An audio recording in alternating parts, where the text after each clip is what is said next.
I now hand the conference over to Mr. Rahul Jivani from IIFL Securities Limited. Thank you, and over to you, sir. Good afternoon, everyone. This is Rahul from IIFL Securities. I thank the Hester management team for giving us the opportunity to host this call today. From Hester, we have with us Mr. Rajiv Gandhi, CEO and Managing Director, and Mr. Chetus Patel, Chief Financial Officer. I will now hand over the call to the management for their opening comments, post which we will open the floor for Q&A. Over to you, sir. Good afternoon, everybody. I'm Rajiv Gandhi, CEO Managing Director, Hester Biosciences. Once again, and as always, it's nice to have all of you on the call, and I'm always happy to give a brief review on the functioning of the company. The discussions today are related to the Q2 and H1 results and the functioning of our company. While the press note has given quite a few figures, I would not like to repeat all these figures, and since the last two calls, as we have changed the format, it will be more of a subjective discussion that we would go through, and then based on that, I would be open to answering any questions. So, coming to the results, like our Q2 and H1, there is a lot of variation because the Q1 had a very subdued result, and therefore the difference between Q1 Q2 being reasonably high, the H1 even is not much is not in sync, in line with the Q2 results. And this probably would be true to most of the companies and industries in this year. So the same has happened to us. Going through the business review of Hester India, as far as the Q2 sales are concerned, the sales have been reasonably good. Compared to the Q1, we have had a 38% rise compared to Q1 FY21.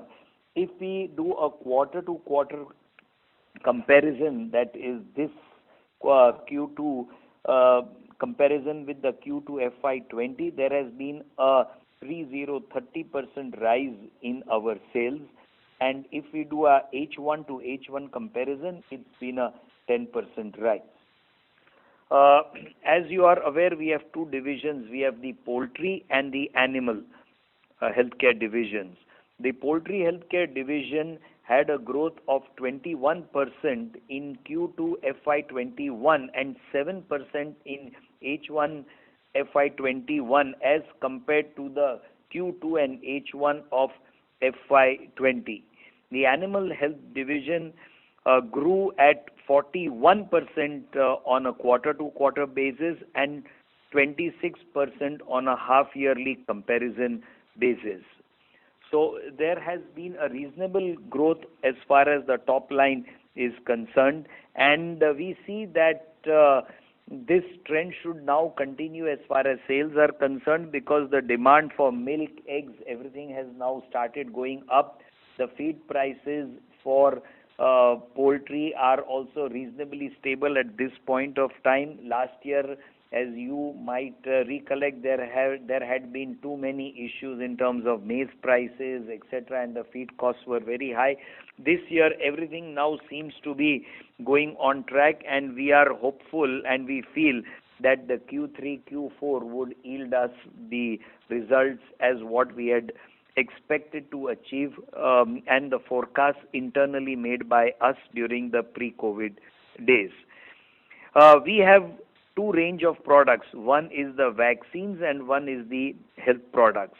Our vaccines sales grew by 26% on a quarter-to-quarter basis comparison, and the health products grew at 8% on a quarter-to-quarter basis comparison. And I changed my statement. Our vaccines grew at 26% on a quarter-to-quarter basis and 8% on a half-yearly basis, while our health products grew at 51% on a quarter-to-quarter basis and 22% on a half-yearly basis. Our health products have definitely shown a remarkable growth as compared to the vaccines. Here I would like to make one statement is that vaccines are, there is a difference between the usage of vaccines and certain health products. The health products could also include treatment products, while the vaccines are mainly as a preventive medication. Health products, our range also has curative medicines. In times of recession, we have always noticed that the products which are used for curative applications, they are continuously bought, while those used for preventive might be overlooked or might be skipped because of financial needs. And vaccines coming into the segment of preventive, there could be a little bit of a chance that some people, the remote people, the small farmers, they sometimes do it. But having said that, the vaccine sales has also picked up as of now, and it should even take on further from here. On a geographical basis, our domestic sales grew by 30% on a quarter-to-quarter basis, 8% on a half-yearly basis, while exports grew at 36% on quarter-to-quarter and 25% on a half-yearly basis. As you all are aware, that the government of India has embarked on a immunization program against foot and mouth disease and brucella.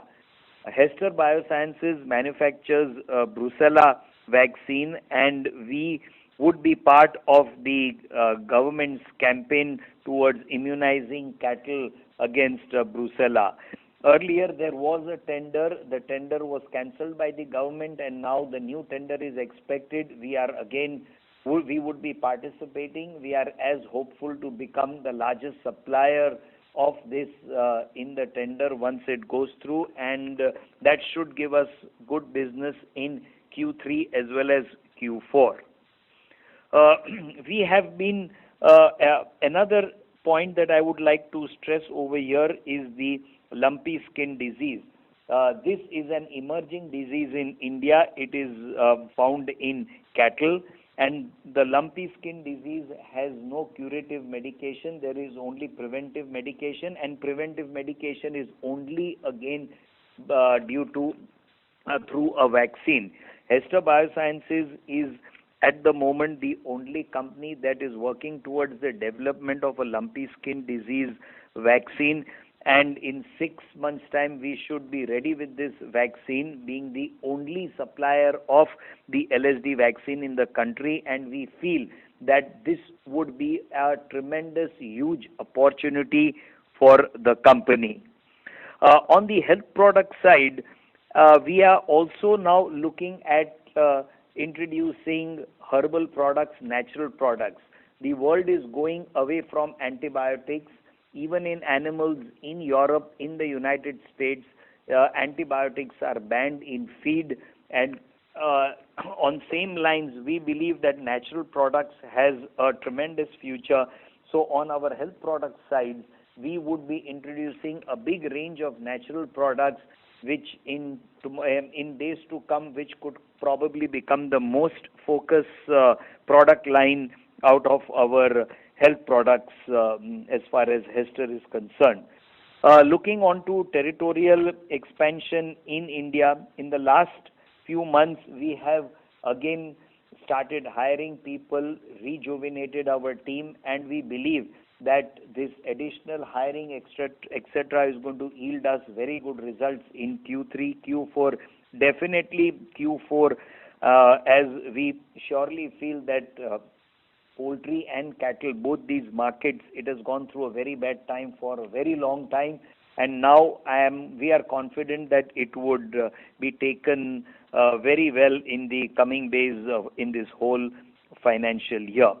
In line with our mandate, with our philosophy to reduce the dependency on any product, division, geography, we are strategically working on this, And as you see, we have now put in a lot of thrust on health products. As you see, the poultry contribution from 71-72% out of the total turnover, the poultry health products and vaccines, that has gone down to approximately 64-65%. Territorial wise, also we have made sure that all territories are equally covered. So all these events and all these actions that have been taking place and what we have been embarking on clearly make us believe that we would be a company where there is no dependency either on a product or a products or a division and geography, so that there are any lull periods, any recessionary period that does come in the animal health industry, at least we have the other division or the other product or the other geographies to depend on to sell our products. In view of the lumpy skin disease as well as the brucella opportunity that seems to be coming our way, we have decided to embark on an expansion plan which would be finalized in the coming few days. Upon finalization, it would be well notified to everybody. We are on the planning stage at this point of time, and sooner than later we would be declaring our precise plans for expansion, creating an additional production facility not only for these two vaccines which I mentioned but overall as well. Last but not the least, talking about the COVID-19 human vaccine which Hester is developing in collaboration with IIT Guwahati. Currently, the virus is under construction at IIT Guwahati. As soon as that gets complete, we will start working on the animal trials at Hester. We hope to commence animal trials probably by the end of November or the beginning of December. And based on that, we would take things further. Also, we have been talking with a few human vaccine manufacturing companies to take on the development after the animal trials, to take on it to its logical conclusion towards developing the human vaccine. So this much is for Hester India. As far as Hester Nepal is concerned, it's been a rough time for us. I'm now talking about our subsidiaries. As far as Hester Nepal is concerned, it's been a rough time. COVID has put nearly a stop on the sales as far as FAO tenders are concerned, as well as due to the non-transport, the non-availability of aircraft movement in and out of Kathmandu. So that has gotten us to a near to standstill in the first two quarters. But now FAO has started releasing tenders. We have already started quoting, and we hope it's still in a small manner. But we believe that FAO will cover up the tendering business in the third and the fourth quarter, thereby assuring that they also complete their target as far as the PPR vaccine is concerned. We have also started putting in efforts on the domestic sales, as also mentioned earlier. But even domestic sales were impacted because there was a closure for most of the time in Nepal, which led to even a lower sales as far as the Nepal the poultry industry or the cattle farm industry is concerned. Texas Life Science, the company continues to grow. It's directly dependent on Hester India and the way we grow our health product business. We are growing in health product business in Hester. Therefore, Texas Life Science has been able to at least maintain the sale as what we had last year. There has not been any much drop as compared. There has been a marginal increase, in fact, on the sales, and this would continue to grow as the health product business keeps developing in Hester. Our trading entity in Tanzania, which is Hester Tanzania, that has been reasonably impacted with the due to the COVID. In Q1, we did have some sales over there, which were again quite minor in nature. But Q2 was more affected because there was no transportation of goods that was possible into Africa, and therefore there has been a reasonable downtrend in the Q2 sales, which has overall affected the trading business over there. But now with things opening, with even flights having started between Mumbai and Dar es Salaam for vaccines transportation, even goods transportation is now well under movement. We hope that from this quarter we would again aggressively get onto the trading business, and in the meantime we have already started creating a good network over there, so all this will pay off in these coming quarters. Last but not the least, our manufacturing project in Africa by the name of Hester Biosciences Africa. Things seem to be going well except for a minor delay, which is to the tune of around 60 days or so, not really more than that. I think we have done reasonably well compared to the lockdown situation all across the world. The problem what we faced was not due to lockdown in Tanzania, but the problem due to transport and freight not being available to reach certain machinery over there. And more than that, in the whole of Q2, we could not send people, neither contractors could go there to erect the machinery, to erect the utility services, etc. So that has been a little dampener, for which there has been a little bit of a delay. But we are reasonably confident that in the last quarter of this financial year, we will be able to commence production. So that covers everything from my side, and it's over to all of you to ask questions. Thank you very much. So, ladies and gentlemen, we will now begin the question and answer session. Anyone who wishes to ask any question may press star and one on their touchtone telephone.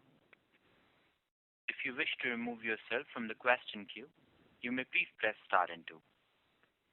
Participants are requested to use handset while asking a question. Ladies and gentlemen, we will wait for a moment while the question queue assembles. To ask a question, you may please press star and one.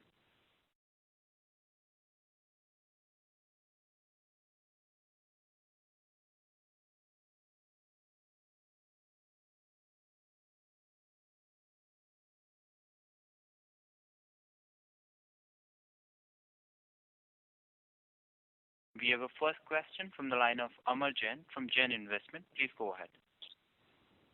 Yeah, hello sir. Thank you for taking my question. Firstly, I wanted to understand what is the size of opportunity you are looking at in the lumpy skin disease. You are saying that in the next 6 months you will be launching probably. What kind of timeline do you foresee in terms of developing this vaccine? As mentioned, the timeline is 6 months for us to develop this vaccine, and this vaccine is to be administered to cattle, which includes buffaloes also, against the lumpy skin disease. And the total target population in India is around 300 million heads to be vaccinated against lumpy skin disease. This is the theoretical demand. Okay. So when we say 300 million, we are looking at 30 crores. Okay, sir. Understood, sir. That's all from my side, sir. Thank you. Yes. Thank you very much. Anyone who wishes to ask any question may please press star and one.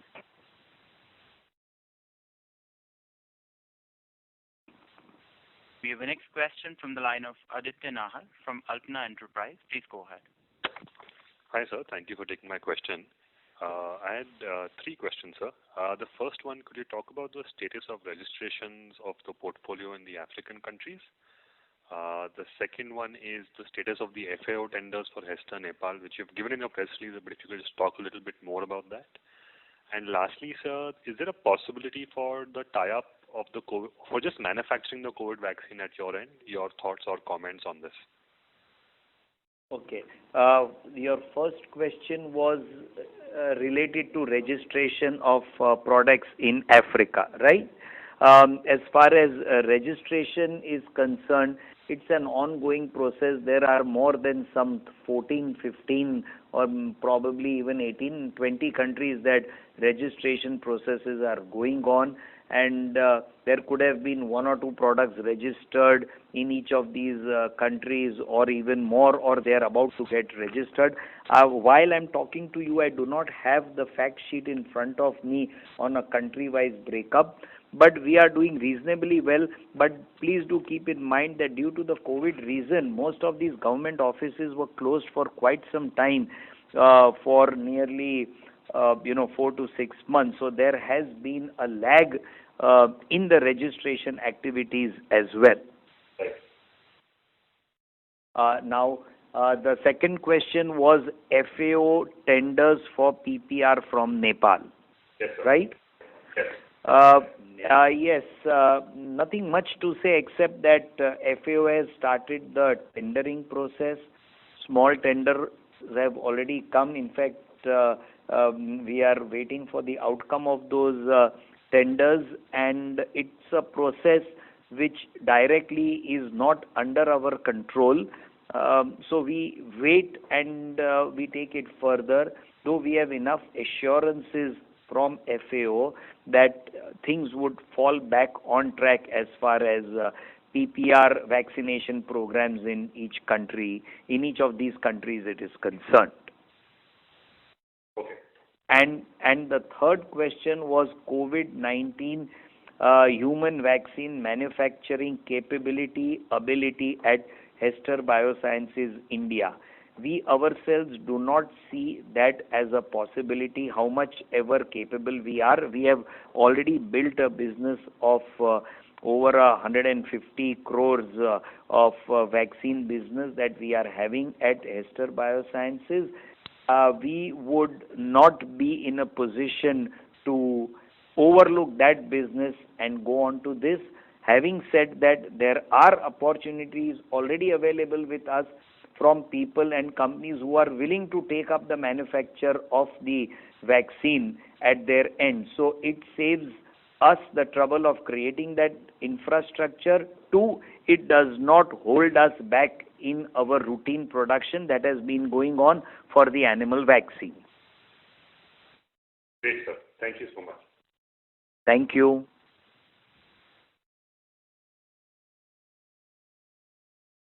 Thank you very much. We have a next question from the line of Viraj Mahadevia, an individual investor. Please go ahead. Hi, Rajiv Bhai. Couple of questions from my side. When you state that Brucella is a 100 crore per annum opportunity and PPR is 12 to 15 crores, how much share do you think that Hester can realistically get from this once the government tendering begins? I would not really be able to tell what the share we can get. I can share historical data which is probably in even public domain. In terms, as far as Brucella is concerned, we have made around 80% of the sales done in India in the last 1 year. As far as PPR is concerned, we have sold our market share through government tenders is approximately 70 to 75%. Right. Okay. So if you replicate those percentages in this tender market, you're talking about a potential 90 crore sale between the two. Understood. Theoretically, yes. Theoretically. You mentioned lumpy skin is 30 crore in volumes annually, theoretically. What does that translate into in rupee terms, and what is the broader market, including exports, in rupee terms? Yes, we would not like to disclose our selling price. We are still developing the vaccine. So it would be more prudent for me not to disclose that price as far as lumpy skin disease is concerned. I And fully appreciate that, Rajbhai. Maybe if you can give a range, a very broad range. Are we talking a 20-30 crore potential or a 50 plus crore potential? any vaccine would be more than a rupee for Right. sure. So even Right. if you take 1 rupee, it is 30 crores. You take 2 rupees, Yeah. it is 50. I'm saying just indicative. Are we talking 50 crores or 100 crores plus then?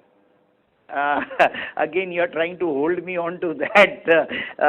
Just give us some time to get into this, Viraj. I mean, just give us some time. It's a good potential. It's a very good potential for us. That is all that I can say.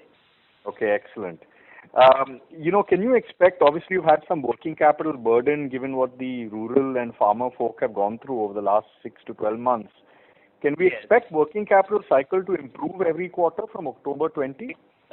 Yeah, it will improve. We have reached probably the lowest at this point of time, and we definitely foresee that by December we should be back on track with our usual credit terms, with our usual sales and all these things. We definitely foresee that, no doubt about it. And plus the tendering business would also start, which would again give us a lot of strength again. Right. Of your consolidated gross debt of 120 odd crores, how much is from the Gates Foundation? Since your standalone debt is about 20 crores. This is including the Gates Foundation, 120 crores. Gates Foundation is 10 million, 75 crores. Right, okay. Approximately, I'm not getting into exact, Sure. but 10 million is 75 crores. So, and compared to March 20, you have capitalized nearly 100 crores of assets in September 2020. Is this for Tanzania? And what is the pending capex for that project? And what will come from you versus the foundation? Yeah, we have, I mean, when you say incurred, it is like we have acquired and we have built up the asset base, and it is mainly in Tanzania. Right. And what is the pending capex for Tanzania? No, we have completed our capital expenditure for Tanzania. Oh, it's complete now. So going ahead, Yes. In its entirety, so contribution from Gates plus company's equity. Yes, is everything complete? Yes, everything is done. That's good to hear. So it'll be good to have that on stream next year. And if I heard you correctly, And I tell you, it's just been a minor delay, as what I mentioned. I think we are in a reasonable good position as far as the African project is concerned. It's been, I think it's been a very good management over there. Partly we have done it, and partly, there is a lot of efforts that have been put by the team over there, the people over there, government also support. So it's been a good period these last few months. excellent. No, I think given the circumstances, it's come up reasonably on time and on cost. Are you seeing a pull from the market for your products already in Africa? So can we expect a good start next year? There are inquiries that are coming in. There are distributors that who are wanting to take up our distribution, etc. So it's something which is in a formative stage. At this point of time, it would be wrong to say that, there is a heavy demand and we are waiting the day one it opens and there'll be a rush. I think that would not be a true statement. It is a fragmented market. Efforts will have to be put in, and distribution channels will have to be optimally utilized. So it's going to be an exercise, but yes, we are confident that we will go through all these processes and vaccines will be made available to people where earlier they have never even heard or they never expected that they would get any vaccines against these animal diseases. Right. And if I heard you correctly on the last question asked by the prior person, for COVID vaccines or human vaccines, we are not looking to manufacture in-house. Is that the takeaway? our idea is to, from here on, take it further, because we have innumerable people willing to work with us to take this vaccine to the next stages. So in collaboration, there are facilities that are accessible to us wherein the vaccine can be manufactured. So in keeping that in line, we thought, why get into an extra capital expenditure when there are some opportunities like this available. Okay, so Rajiv bhai, on that topic, maybe if you can help me a little bit to further this understanding, what would be your role then? Let's assuming you have a foreign partner with the tech pack. Yes. You have the ability to advance it, understand vaccines and manufacture. But if you're saying you're not, I'll tell you, stabilizing the vaccine, going through the trials, going through the human trials, everything is our responsibility to ultimately get the vaccine released. Everything would be our responsibility. Our team would be working on the vaccine. Our team would be doing the modifications if at all needed, etc. Right. It's only that you would identify a third-party contract manufacturer to manufacture it. Is that correct? Yes. Instead of doing it in-house. Yes. Okay. And sorry, last question from my side, then I'll be gone. Are you exploring FMD vaccine at all in India? And are you looking to make them in Nepal, Tanzania as well? We have a desire to get into FMD vaccine, and let's see how we take it further. I would not say a yes or a no at this point of time, but it's been there up in our mind. Okay, all the very best. Hopefully next year is better than this one. Oh, it is bound to be, but this year is surely going to be better infinitely than last year, be rest assured. Right, okay. All the best, Rajiv bhai. Thank you. Thank you. Thank you very much. We have a next question from the line of Manish Gandhi, an individual investor. Please go ahead. Yeah, good afternoon, everyone. Rajiv bhai, just to continue on the human vaccine out licensing, you said that we have 150, 170 crore of many vaccines in our India. But what about the Tanzania or Nepal? Do we have extra capacity, and can we explore that to out license? We have capacity because the plant has not even gone on stream. In Nepal, we are waiting for FAO tenders, so our sales are less. So, theoretically, we have a lot of spare capacity. We do have a spare capacity. It's not that we don't have our spare capacity. If the need arises, we can even convert the Nepal plant into a human vaccine, and we can even take that further. So these are options available to us. What option we exercise, that is the issue, and we need to exercise the option which is most suitable for the benefit of the company. So we would take that decision at the appropriate time. Right, because even Tanzania is coming, say, in January, February, and with our relationships and understanding with Gavi also. So even in Africa also we can explore, right? Because initially... Absolutely. No options are shut. All options are open. But what happens is, when I talk to investors, to people like you, analysts, etc., I have to be as clear as what I can, and therefore I have made that statement for the human COVID vaccine.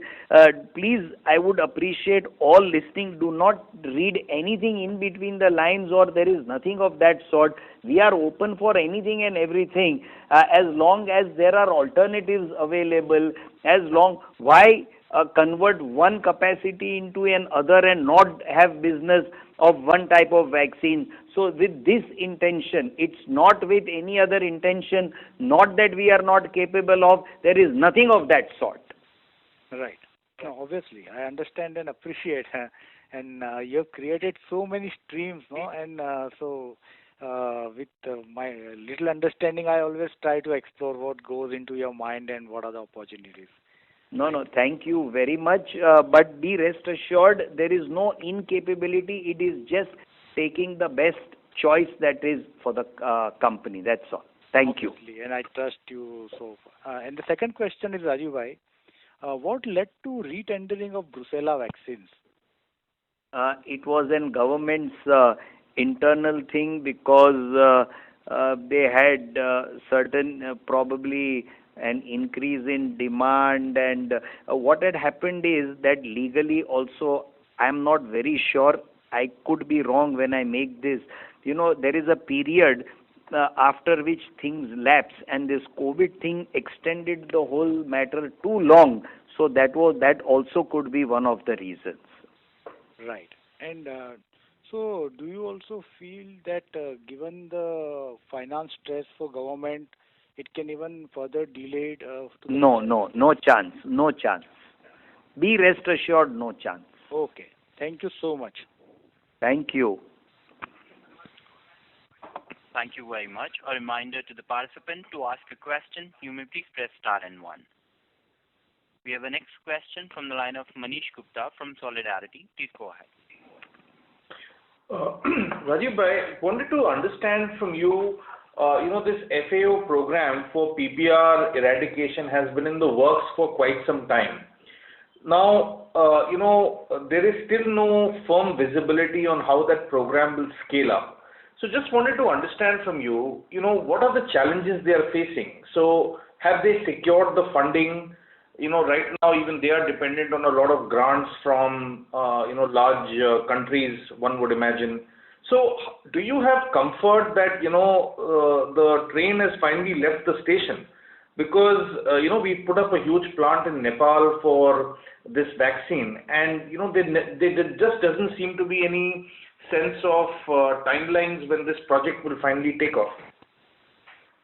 It does appear what you perceive is definitely, I would not say that it's completely a wrong perception. These are world bodies. Individual companies like us do not have access to reasons behind what goes in there and the reasons for delays or anything to happen. My knowledge would be, say, 5% more than what we read in newspapers about FAO, WHO, etc. But having said all this, I am reasonably sure that the PPR movement, immunization movement would catch up, and it would slow, but it would definitely happen. There is nothing that it's not going to happen. I would say that even if they come up to 15% of what they've committed, that in itself is big enough for us to make the plant run at full capacity, earn the normal profits, etc. So not that our plant is so big that we are in a stress that unless and until that really comes up and all.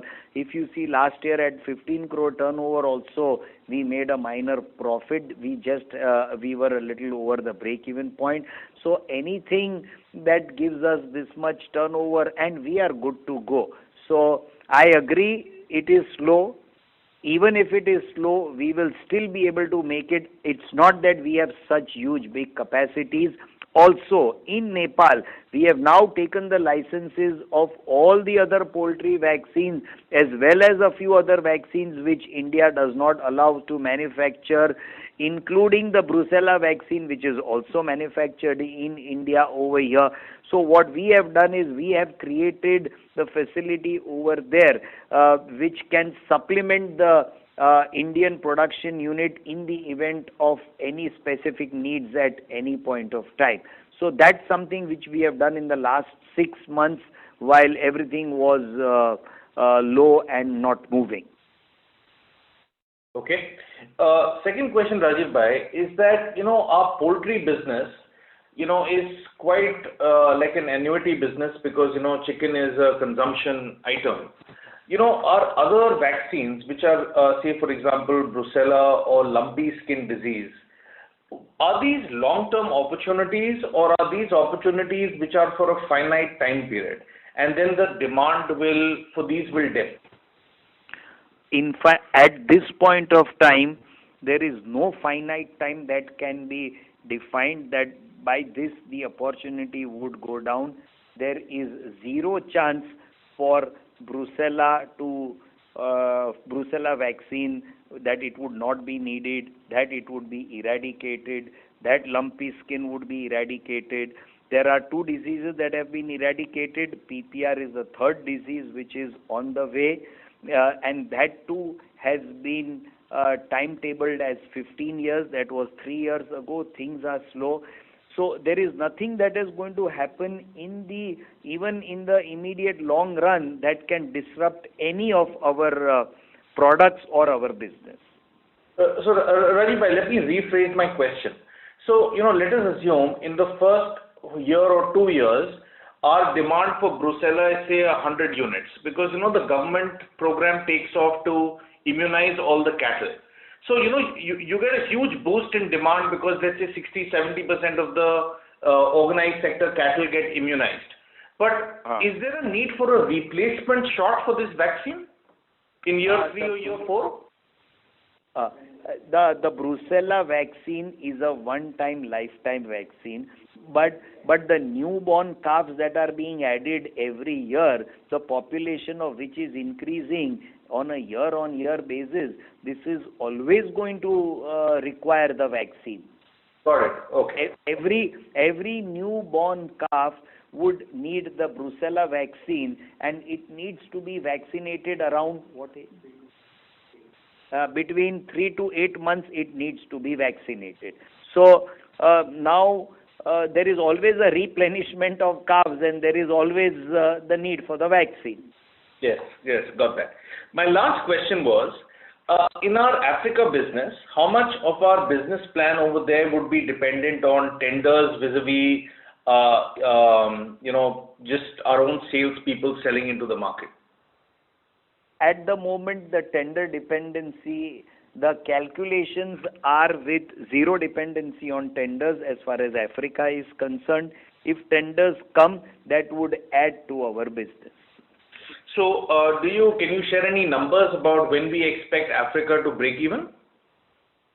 I think in terms of break even, we should break even. I would not have the figures, but I think we should break even in 2 years' time. Okay, thank you. 2 to 3 years' time. That's what our CFO is prompting me. So, so you mean break even on the P&L, or did you mean payback in 3 years' time? We are talking of P&L. Okay, fine. Thank you, Rajiv bhai. Thank you. Thank you very much. A reminder to the participant, to ask a question, you may please press star and 1. We have a next question from the line of Manish Jain from Gomal One LLP. Please go ahead. Yeah, hi Rajiv. Just wanted to know on CapEx you've mentioned for LSD Brucella. So just wanted to know, will you give preference to LSD Brucella over your plans for FMD in India? Brucella Brucella or FMD or LSD are you talking? LSD and Brucella, will they get preference in CapEx over FMD? Definitely. A bird in hand is always worth two in the bush, as the old saying goes. So what we are, that's something we will first look into and prioritize that, for sure. No doubt about it. And just an add-on to this question is, will you focus on FMD in Nepal and Tanzania? There are chances that we could do that. And as I said, I'm not able to give a absolute timeline as far as foot and mouth disease vaccine is concerned, because see, every time we get onto looking at it something closer, then we get another opportunity. What has happened is LSD vaccine or all these other vaccines also have a trade market apart from the government tender business. Today, FMD is a near to 100% tender business. What we feel is that we should focus on products where there is a hedging between government business, private business, and so these opportunities seem to be more of liking to us. Got it. Second question was on getting an update on the Nova Pharma program that you were doing on Egypt. If you can just give some status update. It's an Egyptian company who wants to set up a poultry vaccines manufacturing unit, and we are giving them tech transfer, helping them to develop the vaccine and sell it over there. And in return, there is a technology transfer fee, plus we have exclusive rights for international marketing. The project is under construction at this point of time. Perfect. Thank you so much. Thank you. Thank you very much. We have a next question from the line of Ravi Naredi from Naredi Investment. Please go ahead. Hello, Rajiv bhai. Again, second quarter result is there and we can talk to you. So finally, due to COVID, how much we may impact in financial year 2021? Financial year 2021? Current year. The current year. I think our endeavor is to forget COVID as far as our veterinary business is concerned and move on. We have already been able to achieve the targets decided by us during pre-COVID times, and Q3, Q4, even if they go in a similar manner, it would be good to us. I personally feel that we have moved on. Okay. And sir, what is the progress of human vaccine progress so far? I discussed everything in the earlier questions, but I think I should again give it to you on a nutshell that we would be starting animal trials sometime end of this month or beginning December, and then we'll take it further once those trials are in place. Okay. But it will take another how many months? For the animal trials? Animal trials, then human? Human, I cannot say. Animal trials, approximately 3 months' time. Okay. Thank you, Rajiv bhai, and all the best. Thank you. Thank you very much. We have a next question from the line of Richa from Equity Master. Please go ahead. Thank you for the opportunity, sir. My question is regarding the herbal products opportunity that you have mentioned in the opening remarks. If you could give us a sense of what is the opportunity size and who are the existing players, and will the margins be very different from the antibiotics product? The world is heading towards natural products. So herbal products are part of the natural products scheme of things. Antibiotics are banned in the Western Hemisphere. India, they have not yet been banned, but I am sure, I have reasons to believe that in days to come, if India wants to export farm products, meat, eggs, etc., all these issues would come up because of the residual value of antibiotics in meat, eggs, milk, etc. So the opportunity for herbal products definitely seems to be reasonably large at this point of time. Herbal products, we have a team that is now looking after doing some research on these herbal products. As far as the profitability of these products are concerned, we have reasons to believe that they should be of reasonable good profitability. They should match with the profitability of our vaccines. And there are a few companies in India. It would be inappropriate for me to mention any 1, 2, or 3 names in it, because it might sound that we are trying to compete with A, B, C, and all. So I think it's a good business opportunity that we are looking at this point of time. Okay, sir. Thank you very much, and all the best. Thank you. Thank you. Thank you very much. We have a next question from the line of Deepak Mehta, an individual investor. Please go ahead. Yeah. Good evening, sir. Thank you for taking my question and great set of numbers. My question is around our sales for government orders. So out of total revenue, what is the percentage which we get from the revenue from government order and tender, sir? I do not have those figures on hand at this point of time.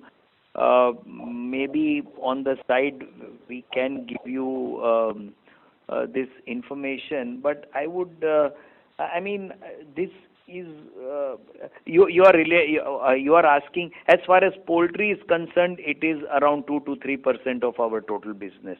As far as Brucella PPR is concerned, it is approximately 80% of our business.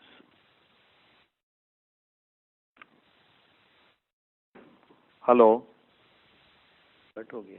Hello. Excuse me, so the line got dropped actually. Okay. We will move Should I to hold the on? question from the line of Shikhar, an individual investor. Please go ahead. Hi. Most of my questions have been answered. So just wanted to know about the Hester Tanzania. I believe we have invested, I think, 100 crores. Is that right? Sorry, can you repeat your question? In Hester Tanzania, how much have we invested till now? Now there are two companies, Hester Africa and Hester Tanzania. Hester Tanzania is a trading company wherein our investments are very low. Hester Africa, our capital is $4 million US, which is around 32 crore Indian rupees, approximately, which we have invested. All right. And what is the revenue potential we expect, as in the peak revenue potential? I mean, that's like at capacity, 200 between 200 to 230 crores. All right. And as you mentioned, we expect to break even in 2 to 3 years on the P&L. Yes, so by break even, we mean like how much % of the capacity has to be utilized for that? We don't have the exact calculations at this point of time. And in days to come, when we do our forecast, we would be able to do all these things. Different vaccines have different break-even points. Right. So looking to the product mix, etc. All this would be derived probably by sometime in the first quarter of the next calendar year, that is Q4, and then we would be able to put things on play. All right, got it. And similarly for Hester Nepal, I would like you to give me a similar number. And what's the peak revenue potential? Peak revenue is approximately 50 to 60 crores, and the break even at 15 crores we made minor profit, so the break even would be less than 15 crores. Got it. Thank you. Okay, that's it from my side. Thanks so much. Thank you. Thank you. Thank you very much. We have a next question from the line of Arnav Kapoor, an individual investor. Please go ahead. Thanks, sir, for the opportunity. Just on the Africa market, just to confirm I got the right numbers. What we are saying is essentially the peak revenue potential is 200 crore, 230 crore, between that range. And in 2-3 years, we expect to be at 32 crore from a break-even perspective. So, essentially right now, if I look at the numbers, it's 2 crore. So we expect in 3 crore to jump it to 16 times of that, right? No, I think you are confused between two different entities. One is Hester Tanzania, which is trading, and one is Hester Africa, which is manufacturing. There is zero turnover in Hester Africa at this point of time. Okay, so essentially it is 27. What is on your the press release says 27 million. So we expect that number to go to 32, right? Or is there some other number which? So I mean, just to get a sense, what's the baseline for this entire Africa plus Tanzania number? No, I have not understood 27. What figures are you referring to? Full capacity? The 27 number? No. So the 27 number is for your FY20, 27 million for Hester Tanzania for last year. And the question is, in next 2 years, what do we expect for next 2-3 years? What do we expect the revenue or net sales to be? Where is 27 million? Where is this figure 27 million? I'm not able to. Where is this figure? Just a minute. Yeah, last year total. Correct. Yeah, total. Okay. Yeah. So that is for Hester Tanzania. Yes, I think for there, you are talking about the break even over there. Yeah, correct. I'm asking for the revenue potential overall, but break even. Yeah, the revenue potential is reasonably high. We should be doing 3-4 times the revenue we should have done this year. It's just that COVID has caught us down, but we will. This is 27 million. That is 2.7 crores, right? We'll do 5 times this turnover this year itself. Okay, thank you, sir. And for the second question on the LSD, you mentioned 30 crore population. And if I understand correctly, that goat pox vaccine is being used currently in India. So do you expect that, Indian government will shift to LSD vaccine as soon as after the 6 months you've started in some phase rollout? Absolutely. I mean, what else could be done? There is nothing else. And from a goat pox vaccine potential, you expect that total shift to happen towards LSD, right? Because goat pox is being used. No. Goat pox has its own demand, and it is being sold to cure goat pox. And this is in addition that they are using it at this point of time. But it would be a specific lumpy skin disease vaccine in some time. Okay. And this will be a primary. It's not identical. It's not the same. There is a difference. There is some difference in terms of dosage, etc. It's not just apples to apple, or you can use this exactly for this. Got it, sir. Got it. I just was reading when I understood that your information is right. Your information is right. It's not wrong, but it's not a complete substitute. Okay, so the shift will happen then, in 6 months or 1 year period. Okay. Absolutely. Got it. And this will be primarily a tender-driven business, or you expect private procurement also for this? Private procurement less to begin with, tender more, then slowly once people start getting used to it, and then if there are availability issues, then they start procuring privately. So initially tender and then privately. Okay, got it. And so just one final question on the COVID vaccine. What do you expect as the revenue potential for Hester in 1-2 year period? I would not be able to say anything on this. Please pardon me. Okay. Thank you, sir. Thank you for your time, and best of luck for the next quarter. Thank you very much. Hello. Yes, sir. Hello, it's all over? Shall we move on to the next question? Yes, we can. Sure, thank you very much. We have a next question from the line of Lala Ram Singh. Please go ahead. Good afternoon, sir. My question is on the non-vaccine business, which we call animal health products, excluding the vaccine part. I want to understand which are the top 3 products or the major products which contribute to that business. And number 2, I want to understand the strategy which we are following in that business. Which products are the biggest contributor? We have got a few star products like Protein C. I would not really know the other product names at this point of time. Repro Plus is another good brand name that is selling. So there are quite a few products that are going well as far as this division is concerned. May I know the application? May I know the application area of these 2 names which you just took? It is for milk, improving milk production. Okay. And number reproductive. Yeah. Got it. Yeah. Got it. And second, so this production is done under Texas Life Sciences? Yes, you have understood it right. And this will be 100%, or does Texas also do contract manufacturing for other brand owners? Very minor. It's 90% Hester, 10% outside. Got it.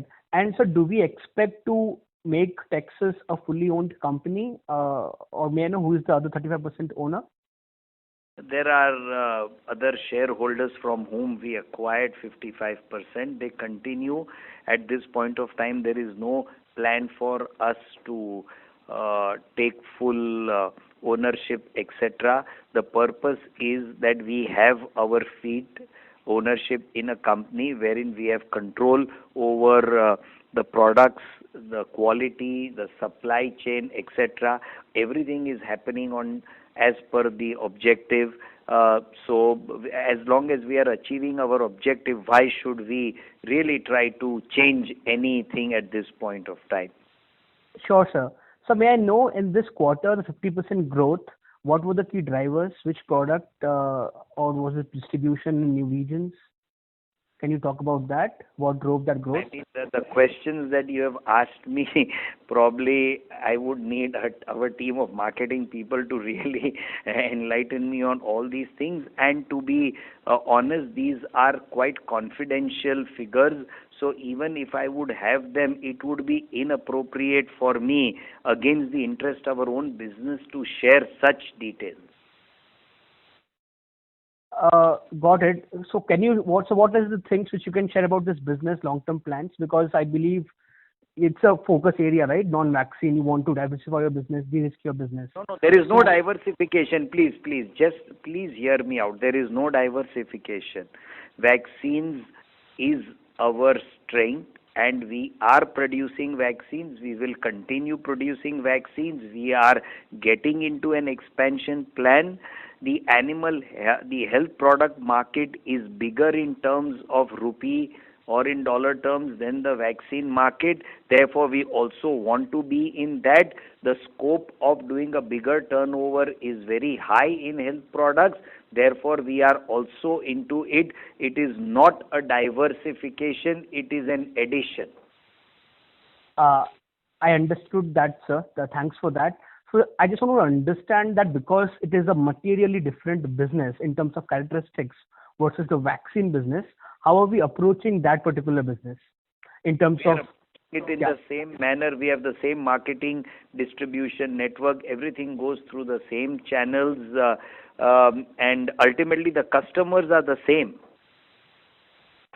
So it is not a big... So the key there is not to produce something. The key is to sell it, right? So it's not difficult to produce like vaccine. It's actually difficult to produce a vaccine. But in this case, it's more about... The complexity in vaccine production is much more than in animal health products production. So are you spending more in branding, marketing towards that side? That's what my question was. How do you want to scale that? Because it's not about manufacturing, right? It's more about selling, creating a brand and all that.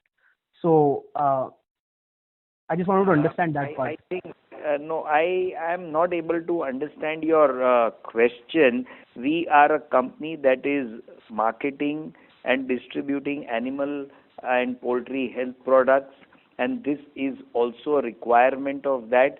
All our products have our own brands, so it is as much as working towards technically qualifying our product for the purpose which it is being used, and we are selling it. Yes, it is our own brand and it is our own label, and it is manufactured at Texas, marketed by Hester. Texas is also partly owned by us, so I mean that's it. Okay, can I ask one last question, sir? Now that you're online, might as well. Thanks a lot for that. May I know what was the market share within animal health, within the products which we are doing, like enhancing milk production, for example? Small market share. There are companies that are doing much bigger turnovers. So our market share is reasonably small, less, and that's the bigger potential that we are actually looking at. Okay. Thanks a lot, sir, and wish you all the best to you and your company. Thank you. Thank you. Thank you very much, participant. That was the last question. I would now like to hand the conference over to the management for closing comments. Over to you, sir. It's been a good question answer session. I think it's been quite longer than what it has been every quarter, but I always enjoy answering these questions. I hope I have been able to answer everybody. To sum up, everybody at Hester is working hard towards assuring all its stakeholders, shareholders, that our hard work will definitely yield into good results in terms of the actual business, in terms of valuation, everything. Our philosophy continues to be the same. There is no change in whatever. However, the turmoils may come, turnovers may go up. We still continue to follow the same philosophy, and we are proud that this will be the way we will take things further. We do have plans to become aggressive and take the turnovers on a geometric progression upward growth. Unfortunately, the first quarter, partly the second quarter, the first quarter mainly did dampen our spirits, not only our spirits, but it has dampened the spirits of the entire world, of all companies, individuals, at personal level, professional level. But we are all here to work hard and take Hester to the next level. Thank you. Thank you very much, participant. On behalf of IIFL Securities Limited, that concludes this conference call. Thank you for joining us, and you may now disconnect your lines.